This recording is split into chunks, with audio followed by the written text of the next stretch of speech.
প্ৰত্যেকৰে ঘৰতে মহাভাৰত থাকিব লাগে। মহাভাৰতক পঞ্চম বেদ বুলিও কোৱা হয়। মহাভাৰত যুদ্ধ হোৱাৰ এনেইতো বহুতো কাৰণ বিচাৰি উলিয়াইছে, কিন্তু যদিহে এই 4টা কাৰণ নহ'লহেঁতেন তেন্তে মহাভাৰতৰ যুদ্ধ কেতিয়াও আৰম্ভ নহ'লহেঁতেন। প্ৰথমটো হ'ল দাস ৰজাৰ চৰ্ত। ৰজা শান্তনুৰ বিবাহ গংগাৰ লগত হৈছিল। গংগা দেৱীৰ গৰ্ভৰ পৰা শান্তনুৰ 8টা পুত্ৰৰ জন্ম হৈছিল আৰু তাৰে 7টা সন্তানক গংগা দেৱীয়ে গংগা নৈত উটুৱাই দিলেগৈ। বচনবদ্ধ হোৱাৰ বাবে শান্তনুৱে গংগাক একো ক'ব নোৱাৰিলে, কিন্তু যেতিয়া গংগাৰ 8 নম্বৰ পুত্ৰ সন্তানৰ জন্ম হ'ল তেতিয়া গংগা দেৱীয়ে সেই পুত্ৰকো উটুৱাবলৈ লোৱাত ৰজা শান্তনুৱে গংগাক তেনে কৰাৰ পৰা মানা কৰিলে। তেতিয়া গংগাই ক'লে, হে ৰাজন, আপুনি আপোনাৰ প্ৰতিজ্ঞা ভংগ কৰিলে আৰু সেইবাবে মই আপোনাৰ লগত থাকিব নোৱাৰিম বুলি কৈ গংগা দেৱীয়ে তাৰ পৰা অন্তৰ্ধান হ'ল। মহাৰাজ শান্তনুৱে সেই পুত্ৰৰ লালন পালন কৰিলে আৰু তাৰ নাম ৰাখিলে দেৱব্ৰত। দেৱব্ৰত ঋষুৰ অৱস্থা হওঁতেই তেওঁক হস্তিনাপুৰৰ যুৱৰাজ হিচাপে ঘোষণা কৰিলে আৰু এই দেৱব্ৰতেই পিছলৈ গৈ ভীষ্ম হিচাপে পৰিচিত হ'ল। গংগা দেৱীয়ে যিহেতু শান্তনুক এৰি ইতিমধ্যে গুচি গৈছিল, এদিনাখন ৰজা শান্তনুৱে যমুনা নদীৰ পাৰত ঘূৰি ফুৰিছিল। তেতিয়াই তেওঁ নদীত নাও চলাই থকা এগৰাকী সুন্দৰ যুৱতীক দেখা পালে।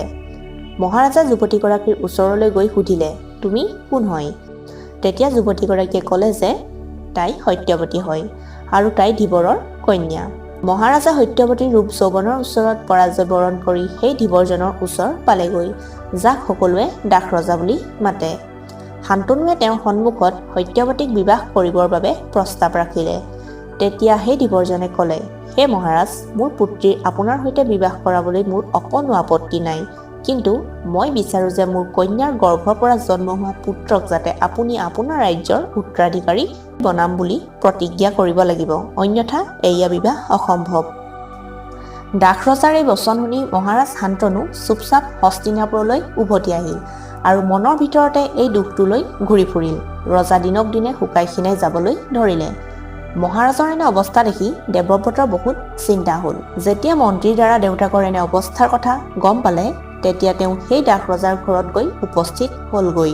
তেতিয়া দাস ৰজাক ক'লে, হে দাস ৰজা, আপুনি আপোনাৰ পুত্ৰী সত্যৱতীক মোৰ পিতৃ শান্তনুৰ সৈতে বিবাহ কৰিবৰ বাবে সন্মতি দিব পাৰে। মই আপোনাক কথা দিছোঁ যে আপোনাৰ পুত্ৰীৰ গৰ্ভৰ পৰা যিসকল পুত্ৰৰ জন্ম হ'ব তেওঁৱেই ৰাজ্যৰ উত্তৰাধিকাৰী হ'ব। ভৱিষ্যতে যাতে মোৰ পুত্ৰ বা পুত্ৰীয়ে সিংহাসনৰ বাবে টনা আজোৰা নকৰে তাৰ বাবে মই প্ৰতিজ্ঞা কৰিলোঁ যে মই আজীৱন অবিবাহিত হৈয়ে ৰম।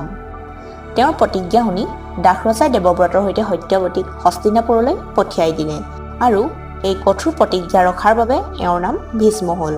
মহাৰাজ শান্তনুৱে পুত্ৰ দেৱব্ৰতক ইচ্ছামৃত্যু হ'বৰ বাবে বৰদান প্ৰদান কৰিলে। দ্বিতীয়টো হ'ল পাণ্ডুক কিংডম ঋষিৰ অভিশাপ। সত্যৱতীৰ গৰ্ভৰ পৰা মহাৰাজ শান্তনুৰ চিত্ৰাংগদ আৰু বিচিত্ৰবীৰ্য নামৰ দুজন পুত্ৰৰ জন্ম হ'ল। চিত্ৰাংগদৰ যুদ্ধত অতি কম বয়সতেই মৃত্যু হ'ল, সেইবাবে বিচিত্ৰবীৰ্যে সিংহাসন লাভ কৰিলে। বিচিত্ৰবীৰ্যৰ দুগৰাকী পত্নী অম্বালিকা আৰু অম্বিকা, কিন্তু বিচিত্ৰবীৰ্যে দুয়োৰে পৰা এটা সন্তানো প্ৰাপ্ত নকৰিলে। সন্তানৰ মুখ নেদেখাকৈয়ে বিচিত্ৰবীৰ্যৰ মৃত্যু হ'ল। এনেতে সত্যৱতীয়ে বিচিত্ৰবীৰ্যৰ বিধৱা পত্নী অম্বালিকা আৰু অম্বিকাক নিয়োগ প্ৰথাৰ দ্বাৰা সন্তান উৎপন্ন কৰিবৰ বাবে চিন্তা কৰিলে। ভীষ্মৰ অনুমতি লৈ সত্যৱতীয়ে নিজৰ প্ৰথম পুত্ৰ বেদব্যাসৰ সহায়ত অম্বিকা আৰু অম্বালিকাৰ গৰ্ভত যথাক্ৰমে ধৃতৰাষ্ট্ৰ আৰু পাণ্ডু নামৰ দুজন পুত্ৰৰ উৎপন্ন কৰালে।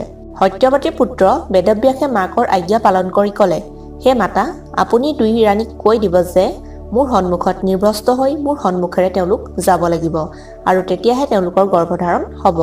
সকলোতকৈ প্ৰথমে ডাঙৰজনী অম্বিকা আৰু পিছত সৰুজনী ৰাণী অম্বালিকা গ'ল, কিন্তু অম্বিকাই বেদব্যাসৰ উজ্জ্বল ৰশ্মিলৈ ভয় কৰি নিজৰ চকুজুৰি মুদি দিলে।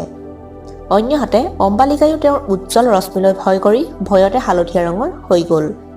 বেদব্যাসে ঘূৰি আহি মাক সত্যৱতীক ক'লে, মা, অম্বিকাৰ পুত্ৰ বহুতেই তেজস্বী হ'ব, কিন্তু চকু মুদি দিয়াৰ বাবে তেওঁ অন্ধ হৈ জন্ম লাভ কৰিব আৰু অম্বালিকাৰ গৰ্ভৰ পৰা পাণ্ডু ৰোগেৰে গ্ৰস্তিত পুত্ৰই জন্ম লাভ কৰিব। এইটো গম পাই মাতৃ সত্যৱতীয়ে পুনৰ ৰাণী অম্বিকাক বেদব্যাসৰ ওচৰলৈ যাবৰ বাবে আদেশ দিলে। এইবাৰ ডাঙৰ ৰাণী নিজে নগৈ নিজৰ দাসীগৰাকীক বেদব্যাসৰ ওচৰলৈ পঠিয়াই দিলে। দাসীয়ে অকণো সংকোচ নকৰাকৈ বেদব্যাসৰ সন্মুখেৰে পাৰ হৈ গ'ল। এইবাৰ বেদব্যাসে সত্যৱতীৰ ওচৰলৈ আহি পুনৰ ক'লে যে মা, এই দাসীগৰাকীৰ গৰ্ভৰ পৰা বেদ বেদান্তত পাৰ্গত অত্যন্ত গুণী জ্ঞানী পুত্ৰ সন্তানৰ জন্ম হ'ব। এইদৰে কৈ বেদব্যাস তপস্যা কৰিবলৈ গুচি গ'ল। এতিয়া সিংহাসনৰ কাৰণে 3জন পুত্ৰ আছিল। ধৃতৰাষ্ট্ৰ যি অন্ধ আছিল, দ্বিতীয় পাণ্ডু যি ৰোগগ্ৰস্ত আছিল, আৰু তৃতীয় বিদুৰ যি দাসী পুত্ৰ আছিল আৰু তেওঁ সকলো প্ৰকাৰে স্বাস্থ্যৱান আৰু জ্ঞানী আছিল। তিনিওজনেই বেদব্যাসৰে পুত্ৰ আছিল, কিন্তু দাসী পুত্ৰ হোৱাৰ বাবে বিদুৰে সিংহাসন লাভ কৰিব নোৱাৰিছিল। মহাভাৰতৰ আদি পৰ্বৰ মতে এদিনাখন ৰজা পাণ্ডুৱে চিকাৰৰ বাবে গৈছিল। জংঘলত দূৰৰ পৰা এটা হৰিণা দেখা পাই কাঁড় মাৰি পঠিয়ালে, কিন্তু যাক হৰিণ বুলি ভাবি কাঁড় মাৰি পঠিয়ালে তেওঁ প্ৰকৃততে কিংদম ঋষিহে আছিল, যি নিজৰ পত্নীৰ সৈতে সহবাস কৰি আছিল। সেইজন ঋষিয়ে মৃত্যুৰ সময়ত পাণ্ডুক অভিশাপ দি ক'লে যে তুমিও মোৰ দৰে মৃত্যু লাভ কৰিবা। এই অভিশাপৰ ভয়তেই পাণ্ডুৱে নিজৰ 2 পত্নী কুন্তি আৰু মাতৃৰ সৈতে একো সম্বন্ধ কৰিব নোৱাৰিলে। অৱশেষত পাণ্ডু মাতৃ আৰু কুন্তিৰ সৈতে জংঘললৈ গুচি গৈছিল। যদি এই অভিশাপটো নাথাকিলহেঁতেন তেন্তে নিশ্চয়কৈ পাণ্ডুৰ পুত্ৰ সন্তান জন্ম হ'লহেঁতেন আৰু তেওঁৰ পুত্ৰই ৰাজসিংহাসনৰ অধিকাৰ আপোনা আপুনি লাভ কৰিলহেঁতেন। জংঘলত তেওঁলোকে সন্ন্যাসীৰ দৰে জীৱন যাপন কৰিছিল, কিন্তু পাণ্ডুৱে এই কথাটো বহুতেই দুখী আছিল যে তেওঁৰ কোনো সন্তান নাছিল। পাণ্ডুৱে কুন্তিক বুজাইছিল যে তেওঁ কোনো এক ঋষিৰ সৈতে সহবাস কৰি সন্তানৰ উৎপন্ন কৰিব লাগে। বহুত বুজোৱাৰ পিছত কুন্তিয়ে মন্ত্ৰশক্তিৰ প্ৰভাৱত এজন দেৱতাৰ আহ্বান কৰি যমৰাজৰ পৰা যুধিষ্ঠিৰ, ইন্দ্ৰৰ পৰা অৰ্জুন, পৱন দেৱৰ পৰা ভীম জন্ম হ'ল। এই মন্ত্ৰশক্তিৰ প্ৰভাৱতেই মাদ্ৰীয়েও অশ্বিনী কুমাৰক আহ্বান কৰি নকুল আৰু সহদেৱৰ জন্ম দিলে। অৰ্থাৎ পাণ্ডুৰ সকলোবোৰ পুত্ৰ পাণ্ডুৰ নিজা পুত্ৰ নাছিল। এদিন বৰ্ষাকালত মাদ্ৰী আৰু পাণ্ডুৱে বনত বিচৰণ কৰি আছিল, আৰু তেতিয়াই পাণ্ডুৱে নিজৰ কামনাক দমাব নোৱাৰিলে আৰু মাদ্ৰীৰ সৈতে সহবাস কৰিবলৈ মন উত্ৰাৱল হৈ পৰিল। তেতিয়াই কিংদম ঋষিয়ে পাণ্ডুক দিয়া অভিশাপটো ফলিয়ালে আৰু পাণ্ডুৰ মৃত্যু হ'ল। পাণ্ডুৰ মৃত্যুৰ শোকত মাদ্ৰীয়েও পাণ্ডুৰ সৈতে সতী হ'ল। মহাভাৰত যুদ্ধ হোৱাৰ তৃতীয়টো কাৰণ হিচাপে পাশা খেলক ধৰিব পাৰি। ঠিক আছে, মানি ললো যে আগতে কৈ অহা 2টা কাৰণ হোৱাৰ পিছতো মহাভাৰত যুদ্ধ ৰখাব পৰা গ'লহেঁতেন যদিহে পাশা খেলৰ আয়োজন নকৰিলহেঁতেন। ৰাজভৱনত পাণ্ডৱ আৰু কৌৰৱৰ মাজত পাশা খেলৰ অনুমতি প্ৰদান কৰাটো আছিল ভীষ্মৰ সকলোতকৈ ডাঙৰ ভুল। যদি ভীষ্মই বিচাৰিলহেঁতেন তেন্তে এই খেলখন ৰখাব পাৰিল হয়। এইটো মহাভাৰত যুদ্ধৰ টাৰ্ণিং পইণ্ট আছিল। ভীষ্মই অনুমতি দিয়াৰ পিছত যুধিষ্ঠিৰে পাশা খেলত দ্ৰৌপদীক বাজি হিচাপে লগাই দ্বিতীয়টো ডাঙৰ ভুল কৰিলে, যাৰ বাবে মহাভাৰত যুদ্ধ হোৱাটো আৰু অধিক দৃঢ় হৈ পৰিল। যুধিষ্ঠিৰে নিজৰ ভায়েক তথা পত্নীক বাজিত লগাই নজনাকৈয়ে যুদ্ধ আৰু বিনাশৰ বাবে বীজ সিঁচি দিলে। দুৰ্যোধন আৰু শকুনীয়া ৰজা ধৃতৰাষ্ট্ৰৰ ওচৰলৈ গৈ তেওঁৰ সন্মুখত পাশা খেল আয়োজনৰ বাবে আগ্ৰহ প্ৰকাশ কৰিলে। ধৃতৰাষ্ট্ৰই বিদুৰক এই বিষয়ে সুধিবলৈ ক'লে, কিন্তু দুৰ্যোধনে বিদুৰক একো নুসুধাকৈয়ে এই খেল আয়োজন কৰিবলৈ পিতাকক বাধ্য কৰালে। বিদুৰে যেতিয়া ইয়াৰ বিষয়ে গম পালে তেতিয়া ধৃতৰাষ্ট্ৰক ক'লে যে এই খেলে আমাৰ বংশ আৰু কুললৈ বিনাশ মাতি আনিছে। কিন্তু পুত্ৰ স্নেহত বন্দী ধৃতৰাষ্ট্ৰই একো নক'লে। ভীষ্ম পিতামহো মনে মনে থাকিল। বিদুৰক যুধিষ্ঠিৰক পাশা খেলৰ বাবে আহ্বান কৰিবলৈ বাৰ্তা পঠিয়ালে। মহাভাৰত যুদ্ধৰ 4 নম্বৰ কাৰণটো আছিল শ্ৰীকৃষ্ণই দিয়া হোৱা প্ৰস্তাৱ দুৰ্যোধনৰ দ্বাৰা অমান্য কৰা।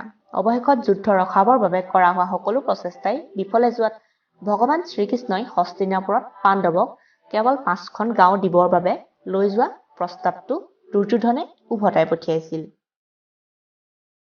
আৰু কৈছিল যে যুদ্ধৰ অবিহনে বেজীৰ আগটোত লাগি যোৱা সামান্য মাটিও তেওঁলোকে পাণ্ডৱক নিদিয়ে। পাণ্ডৱৰ শান্তিদূত হৈ শ্ৰীকৃষ্ণ হস্তিনাপুৰলৈ গৈছিল। শ্ৰীকৃষ্ণই বিদুৰৰ ওচৰত ৰৈ সঞ্জয়ক এইটো ক'বলৈ পঠিয়াই দিলে যে দুৰ্যোধনে পাণ্ডৱক মাত্ৰ 5খন গাঁও দিলেই যথেষ্ট হ'ব আৰু সন্তোষেৰে সন্ধি কৰি ল'ব। কিন্তু দুৰ্যোধনে ধৃতৰাষ্ট্ৰক সন্ধিৰ প্ৰস্তাৱ স্বীকাৰ নকৰিবলৈ ক'লে। লগতে ক'লে, হে পিতা, আপুনি পাণ্ডৱৰ চতুৰতাৰ কথা নুবুজে। সিহঁতি আমাৰ বিশাল সেনা দেখি ভয় খাই কেৱল মাত্ৰ 5খন গাঁও বিচাৰিছে। এতিয়া আৰু আমি যুদ্ধৰ কাৰণে পিছ হুহুকি নাহো। ধৃতৰাষ্ট্ৰই বুজাইছিল যে পুত্ৰ, যদি কেৱল 5খন গাঁও দিলেই যুদ্ধ শেষ হয় তেন্তে ইয়াতকৈ ভাল আৰু কি হ'ব পাৰে। তুমি পাণ্ডৱৰ সৈতে সন্ধি কৰি লোৱা। কিন্তু তেতিয়া খঙতে দুৰ্যোধনে ধৃতৰাষ্ট্ৰক ক'লে, পিতাশ্ৰী, মই অলপমানো মাটি সেই পাণ্ডৱক দিবলৈ নাই। এতিয়া যি সিদ্ধান্ত হ'ব কেৱল ৰণভূমিতহে হ'ব। বহুতে 5মটো কাৰণ হিচাপে কৰ্ণকো সাঙুৰিব বিচাৰে, কিয়নো কৰ্ণৰ কাৰণেই দুৰ্যোধনে নিজকে শক্তিশালী বুলি অনুভৱ কৰিব পাৰিছিল।